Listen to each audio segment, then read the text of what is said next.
Thank you, it's a great pleasure to be back, and thank you for joining in. We want to use the time that we have this morning to use your expertise and your own ideas to how we can bring as rich and as diverse a set of programs and activities and meanings and experiences to this place. Let's remember that the site that we're talking about today is this site right outside. It's going to be, in many ways, a new site built over the tunnels, connecting the upper grounds of the Presidio and the main post all the way down to CRISSY Field and CRISSY Marsh and the waterfront. So this site does not yet exist, and it's difficult for many people to imagine what it could be and what it will be. But that's what we hope to help you imagine over the next few weeks and months. In a sense, this new terrace or this new platform over the tunnel tops, reaching down to Mason Street, over to the marsh, to the field, to the bay, and to the marina, is a wonderful opportunity for new connectivity, a new centerpiece, a new center point in terms of assembling the diverse array of landscapes that make up the Presidio Parklands as a whole. It's a symbolic center. It's a center that blends together or brings together different histories, different ecologies and ecosystems, different cultures in terms of different user groups who are using this place for different reasons, whether it's for nature and ecology or history and service and remembrance, or community and events, or for interaction and play, or for health and fitness. There's a diverse array of people that are very interested in this central location, gathering together and assembling all these different programs. Now, over the past few months, and more intensely in the past few weeks, there's been a significant amount of outreach. The Presidio Parklands team here have been going out into the community. There's a design lab installed up by the main post here that has brought a lot of different community groups and individuals in to learn about the project as well as to make contributions to the project. We had a large meeting here in January where I made a presentation on certain themes and ideas. It was a very good turnout, a couple of hundred people. There were lots of opportunities for comments and feedback, and then we broke up, and there was an informal series of talks going on at the back of this room where people could talk to the design team, learn about some ideas, take photographs of themselves with imagery of the backdrop, but also make a statement and make a contribution of their own thoughts.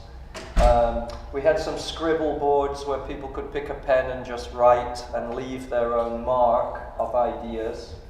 These were very popular, and if you zoom in on some of the things that we heard, there's a beautiful phrase here that this new center place could be a gathering space, a destination for the community, for San Francisco, and the world. And I think this is very important because of the significance of this site in terms of the visibility that it gives for San Francisco in the context of the world.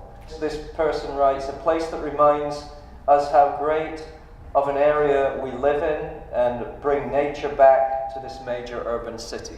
And this collusion of the adjacency really between very big scale nature and a very major metropolitan urban city is a wonderful resource that many other cities don't have. We had a series of panels where people could put a dot on various preferences. We asked them here what sorts of places people had a preference for. And you can see by the array of dots that it's across the board. There's a lot of interest from different people in different types of landscapes. From wooded landscapes to meadows to lawns to formal gardens to playful spaces and so on. We had another series of panels where we asked people what they would most like to do here, what sorts of activities would be important. And we broke those activities into the same activities that we're going to be talking about today. nature, history, scenery, community, interaction, health and fitness. And again, you can see graphically that there's a lot of interest in all of this palette of programs and activities. In fact, if you do it quantitatively for each category, you can see that there's more or less even amounts of interest in nature as there is in history, as there is in scenery, as there is in health and fitness. And within each category, so in this category of nature, for example, we then invited people to think about, well, what does nature mean? Does nature mean just a place to be in and experience, or is it something to learn about and have direct educational opportunities? Or is it something to do plant identification or ecological research? There's a variety of programs that are attached to this theme of nature. And the same with history. For some people, history goes back to before the Native American tribes that lived here. And for other people, it's very important through the 20th century and the importance of service around the world. So history, too, has a diverse range of programs and interests. Scenery is not simply just taking in the view. For some people, it's about painting and drawing, or photography, or understanding scenery at certain times of day and certain types of weather. Community events, again, a diverse range of interests in terms of whether that means picnics or markets or festivals or arts and culture or crafts and youth, and again, a range of interests. And health and fitness, the same. Strolling, jogging, cycling are popular. Lawn sports, not a lot of interest in. But again, a diverse range of people who want to get out into the out of doors and understand this place in terms of health and fitness. And interaction and play. And what does that mean? Does it just mean play for very small children, or for youth, or for families? And what sorts of play amenities are appealing? So in a sense, this diagram here shows this central location that we have out of the window here, a central location that, in a sense, has to do multiple things. It cannot just be a one-liner. It needs to, in a sense, address this amalgamation of natural resources and programs to do with nature and ecology. It has to touch on history and the importance of this place as the sort of historical centerpiece of San Francisco and the Bay.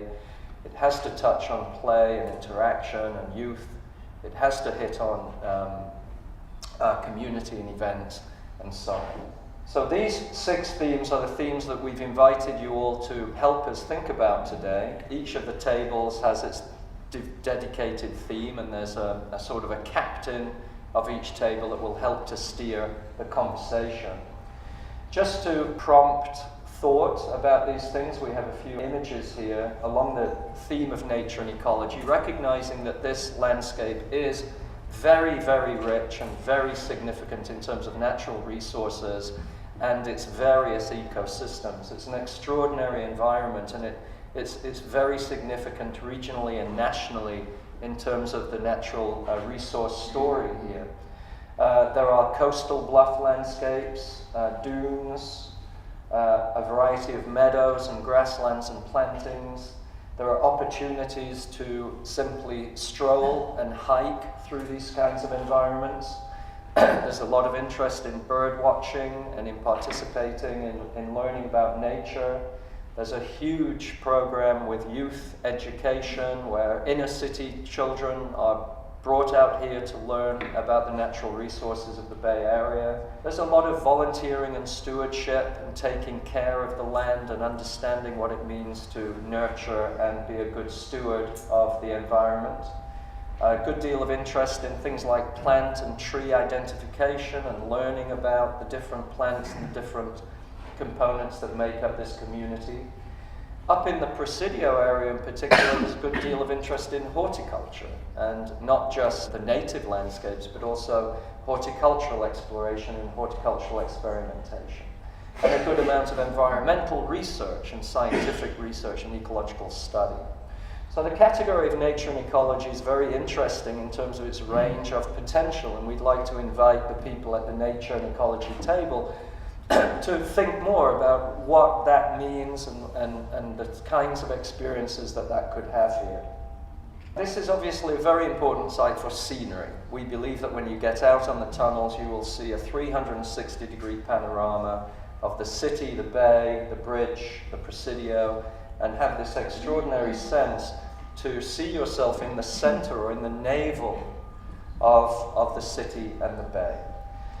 This is a great opportunity for scenic vistas, for just sitting and absorbing the view, for getting together with friends and enjoying the view and the weather, for sunsets or for sunrise, for enjoying the weather. There's a lot of different types of weather here, and that's part of what makes it beautiful over time.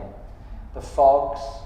There's a good amount of interest in painting and drawing and having opportunities out here to set up an easel and to have a go at painting the scene. Photography, whether it's with an expert camera or with an iPhone and a selfie, there are wonderful opportunities for just simply playing and taking in the view. Community and events, opportunities for picnics, for food and drink, for volunteering and bringing the community together in terms of volunteer activities, working with youth and with education. The CRISSY broadcast event was very successful at building a strong sense of community. Other types of events that just color the calendar over the year in terms of the range of experiences you can have here. This vintage classic car show, a number of dance and festival type events, opportunities for camping or for staying overnight, and the off the grid, which has been very popular up here at the main post. History and service is of enormous importance here, given that in many ways this location is the beginning. It's where it all began. So the long history of what this place was, geographically and culturally, in Native American times, through the Spanish settlement, through the military use of the base. We see this as being, in a sense, the point of arrival and the center point to be oriented to the historical stories to be told here. Of particular import, we've had a number of citizens already give us some guidance with regards to the importance of interpretive signage, the importance of making places where people can remember and the story can be told. And whether or not this signage is along the linear walk or it's in a central location, perhaps the history table can help think about how the story of history of this place can best be told. Of particular importance is this. I mean, I just showed you an image that had the point with the scenic vistas, the 360 degrees, but this is an important historical panorama, if you will. The center point of here of soldiers and military people who were originally based here and then were dispersed and distributed to different parts of the world. So the story of service here is global in its impact. The opportunity in terms of history to have interpretive exhibits, to have participatory spaces where you can simply see and explore historic elements, work with the calendar over the year in terms of memorial events and remembrance, working with the reenactments, which have a wonderful enriching quality to them, the importance of archaeology in this place, the Native American heritage and the ceremonies that are part of their celebrations throughout the year, the importance of historic architecture, historical sites, historical artifacts. The possibilities for this new location outside of this window for health and fitness. If you look out of the window today, there's lots of people running along the bay, cycling and running and enjoying the day. This new prospect here will invite those people up to this upper landscape. There will be opportunities for strolling, for being out with your family, for riding bicycles, for jogging, whether those are individuals or as groups and larger types of events. Opportunities for small fitness courts where people can really work on their body in this context. Group yoga or group fitness. and so on. Very important in today's day and age, especially with inner city youth too, to think about the importance of health and fitness as part of the program for this place. And finally, interactivity and play, opportunities to come to this place and simply play.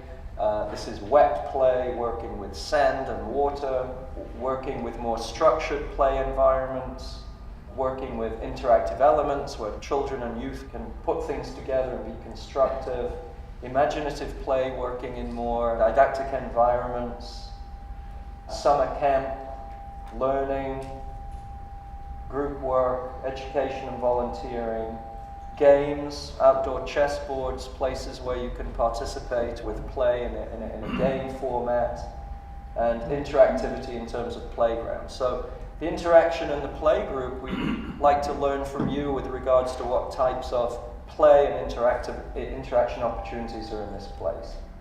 So these are the 6 categories. We invite you to focus on these 4 themes. We'd like to have a report in about 30 minutes' time from a designee from each table. Firstly, to sort of summarize some of the experiences that your group have talked about and that you think are important. Secondly, to talk about the scale and character, whether those could occur in relatively small spaces or relatively mid-scale spaces, or somehow require more space. At what scale of space do you imagine these programs and activities to work? Thirdly, specific places and locations that are important. Would you think that the plaza area around the visitor center lends itself more to particular uses? Or would you think that the tunnel tops lend themselves more? Or do you think that the lower landscape around the CRISSY Field Center lends itself to certain types of use? And finally, what kind of features, what kinds of things has your table spoken about in terms of features and ideas that are tangible and useful for us to take on board and think about? So, these are the 6 categories in the 6 tables. Welcome you and encourage you to contribute as much as you can. It will be important to how the project develops.